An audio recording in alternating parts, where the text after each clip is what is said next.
नमस्कार बंधुरा केमन आछो सबाई। आमी जयंती। आज आमी तोमादेर साथे शेयर करछि एकटी दारुण स्वादेर अत्यंत स्वास्थ्यकर एवं पुष्टिकर एकटी जलखाबार बा टिफिन। एटा आमी आमार मेयेर टिफिनेर जोन्नो आज बानालाम। तो भाबलाम तोमादेर साथे शेयर करी। एटा अत्यंत सुस्वादु एवं स्वास्थ्यकर एवं खूबई कम तेले एटा तैरी हये जाय।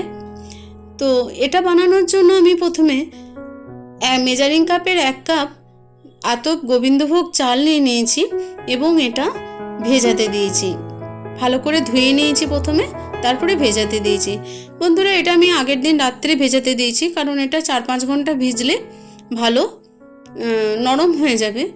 এরপর আমি পরের দিন সকালে টিফিনের জন্য আমি 5 মিনিট আগে ভেজাতে দিলাম চিড়ে, যেটা মেজারিং কাপের আমি হাফ কাপ নিয়েছি, ওটা আমি ভেজাতে দিলাম। এবং এর মধ্যে আমি আলু আর গাজর কিছুটা সেদ্ধ করে রেখেছিলাম। বন্ধুরা এতে সব রকম সবজি দেওয়া যেতে পারে, যে মটর থাকলে দেওয়া যেতে পারে। আমার কাছে আলু আর গাজরই ছিল আজকে, তো এ দুটোই আমি ব্যবহার করছি। তো এটা আমি সেদ্ধ করে নিয়েছিলাম, তারপরে এটাকে পরিমাণ মতো নুন দিয়ে এটাকে ম্যাশ করে রেখে দিয়েছি। এরপরে এই পুরটা তৈরি করার জন্য আমি একটা গ্যাসে কড়াই চাপিয়ে দিয়েছি এবং এই 1 টেবিল চামচ মতো তেল দিয়েছি। এর সঙ্গে ফোড়নে দিলাম জিরে আর 3টে মতন কাঁচা লঙ্কা কুচিয়ে রেখেছিলাম, তো ওই কাঁচা লঙ্কাটাও দিলাম। ঝালটা সম্পূর্ণ অপশনাল, যার যেমন পছন্দ সে তেমন দেবে। আর একটা মাঝারি সাইজের টমেটো আমি কুচিয়ে এর মধ্যে দিয়ে দিলাম। এরপর আমি মশলাগুলো একে একে দিয়ে দেবো। 1 চা চামচ আদা কাঁচা লঙ্কা বাটা, ছোট 1 চামচ হলুদ গুঁড়ো, হাফ চা চামচ জিরে গুঁড়ো এবং হাফ চা চামচ ধনে গুঁড়ো।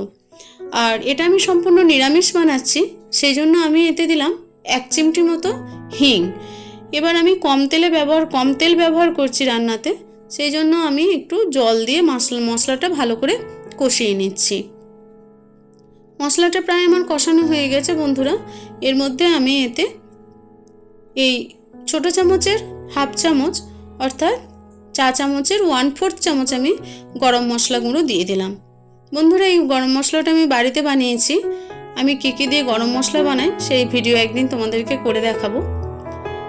তো এবার আমি ম্যাশ করে রাখা আলু গাজরটা এর মধ্যে দিয়ে ভালো করে আমি এর সাথে মিশিয়ে নেব। এদিকে আমি রোস্ট করে নিয়েছিলাম কিছু চীনা বাদাম, তো ওই রোস্ট করা চীনা বাদামটা আমি ক্র্যাশ করে নিয়েছি মিক্সিতে। তো এবার ওই চীনা বাদামের গুঁড়োটা আলুর সাথে মিশিয়ে দিলাম। এটা খেতেও খুব ভালো হয় এটা দিলে, আর এটা স্বাস্থ্যকরও।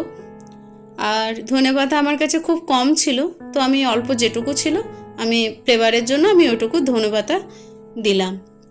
এবার চাল আমার ভিজে নরম হয়ে গেছে দেখো বন্ধুরা।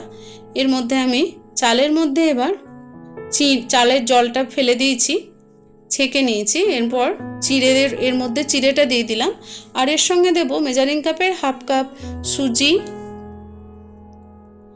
আর এর মধ্যে দিলাম 1 চা চামচ চিনি আর প্রয়োজন মতো নুন। আমি এখানে ছোট চামচের 1 চামচ নুন দিয়েছি। আর দেব মেজারিং কাপের 1 কাপ মতন দই। দইটা খুব টক হবে না, হালকা টক হবে, সেরকম টক দই। আর এদিকে আমি একটা কেক টিনকে রেডি করে নিয়েছি, এতে স্টিম করব বলে একটু তেল বুলিয়ে নিয়েছি। এবার আমি স্টিমারের মধ্যে গরম জল দিয়ে এটাকে আমি এটাকে আমি স্টিম হওয়ার জন্য গ্যাসটা অন করে দিয়েছি। আর এদিকে আমার ব্যাটারটাও রেডি হয়ে গেছে, মিক্সিতে পিষে নিয়েছি সবগুলো একসাথে। এবার এই ব্যাটারটার মধ্যে আমি দিয়ে দেব 1 চা চামচ বেকিং সোডা এবং 1 চা চামচ বেকিং পাউডার এবং হাফ চা চামচ বেকিং সোডা। এরপর এটাকে খুব ভালো করে বন্ধুরা এটাকে মেশাতে হবে, ধীরে ধীরে মেশাতে হবে। এবং পুরো ব্যাটারটার মধ্যে যেন ওই 1 চা চামচ বেকিং পাউডার আর হাফ চা চামচ যে বেকিং সোডাটা দিয়েছি ওটা যেন ভালো করে ওপর থেকে নিচু পর্যন্ত ভালো করে মিশ্রণটা ভালোভাবে মিশে যায় মিশ্রণটার সাথে। এরপরে আমি বন্ধুরা এতে আমি সর্ষের তেল দিয়েছি, এই জন্য একটু হলুদ আমার পরে স্পট এসেছিলো। তো তোমরা প্রয়োজন হলে সাদা তেল দিও, আমি সাদা তেলটা অ্যাভয়েড করি, সেই জন্য সর্ষের তেলই দিয়েছি। তো এরপর ওই কেক টিনের মধ্যে আমি ব্যাটারটাকে ঢেলে দিলাম এবং আমার এদিকে জলটাও ফুটে গিয়েছিল। এবার আমি স্টিম হওয়ার জন্য স্টিম হতে দিলাম। 15 মিনিট পর আমি স্টিম হতে দিয়েছিলাম 15 মিনিটের জন্য। 15 মিনিট পর খুলে আমি একবার চেক করে নিলাম, টুথপিক ক্লিয়ার আসছে না, টুথপিকে একটু লাগছে। তো আমি এটা আরও 5 মিনিটসের জন্য হতে দিলাম। বন্ধুরা এখন একদম হয়ে গেছে, এটা খুব তাড়াতাড়ি হয়ে যায়। 20 থেকে আমার এটা 15 থেকে 20 মিনিট লাগলো। আমার একটু মোটা বেশি ছিল, তো এই জন্য আমার 20 মিনিট লাগলো। হয়ে গেছে বন্ধুরা, এবার ঠান্ডাও হয়ে গেছে। এবার আমি এটাকে ডিমোল্ড করে দেব। দেখো বন্ধুরা কত সুন্দর হয়েছে এবং ভীষণ স্পঞ্জি হয়েছে, সফট হয়েছে।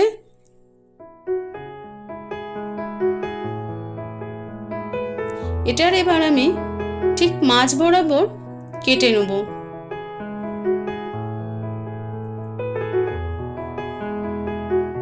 এটাকে দিয়ে আমি মেয়েকে স্যান্ডউইচ আকারে আমি ওকে টিফিনে দিয়েছিলাম, তো সেই জন্য আমি মাঝে মাঝে কেটে নিচ্ছি এটা।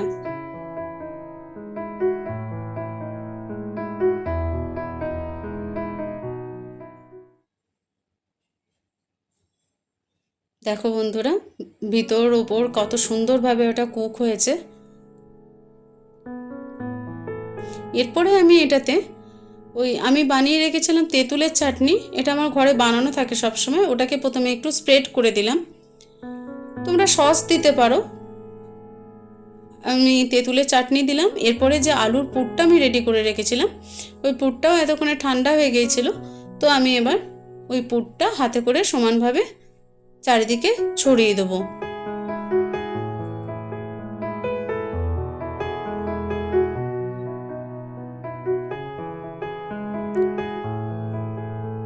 বাস আমার ছড়ানো প্রায় হয়ে গেছে। এরপর আমি এটার মধ্যে চাপিয়ে দেবো। রেডি হয়ে গেল আমার স্যান্ডউইচ। এবার বাস কেটে কেটে আমি মেয়ের টিফিনে দিয়ে দেব। এটা খুব পেট ভরে থাকে, খাবারটা অল্প খাবারেই পেটও ভরে যায় এবং স্বাস্থ্যকরও। আর খুবই কম, দেখতেই পেলে বন্ধুরা কত কম তেলে এটার রান্না হলো। আমি এবার প্রয়োজন মতো পিস পিস করে প্রথমে কেটে নিচ্ছি।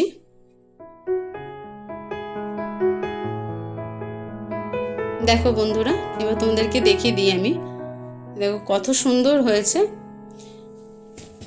এইভাবে ওটা খাওয়া যায়, তবে বাচ্চাদের একটু বাটার ফ্লেভার ভালো লাগে, তো আমি ওকে বলেছি আজকে স্যান্ডউইচ এর মতন করে দেবো। সেই জন্য আমি প্রথমে একটু বাটার ব্রাশ করে নিলাম। এবার এটাকে আমি একটু ওপর দিকটা বা তলা দিকটা একটু ক্রাঞ্চি করে সেঁকে নেব।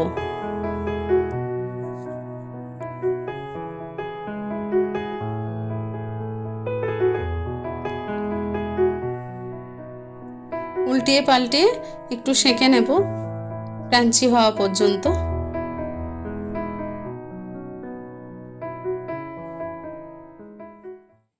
দেখো বন্ধুরা আমার বাটার দিয়ে রেডি হয়ে গেছে। এবার আমি বাকিখানে কিছুটা সর্ষের তেলে এটা আমি সাদা তিল একটু ছড়িয়ে দিলাম, আর তার সঙ্গে কালারের জন্য আমি একটু দেব কাশ্মীরি লঙ্কার গুঁড়ো দিয়ে। এরপরে আমি বাকি কিছুটা এইভাবে আমি সেঁকে নেব। এভাবেও দেখতে খুব সুন্দর হয় আর খেতেও খুব ভালো হয় সর্ষের তেলে ভাজা, তো সবাই জানি আমরা কত টেস্ট হয়।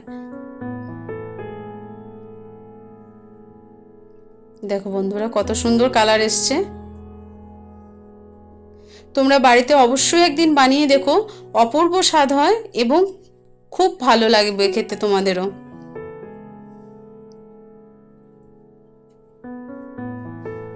রেডি হয়ে গেছে বন্ধুরা আমার আজকের ব্রেকফাস্ট। ভিডিওটা শেষ পর্যন্ত দেখার জন্য অনেক ধন্যবাদ। সবাই ভালো থেকো, সুস্থ থেকো, আনন্দে থেকো।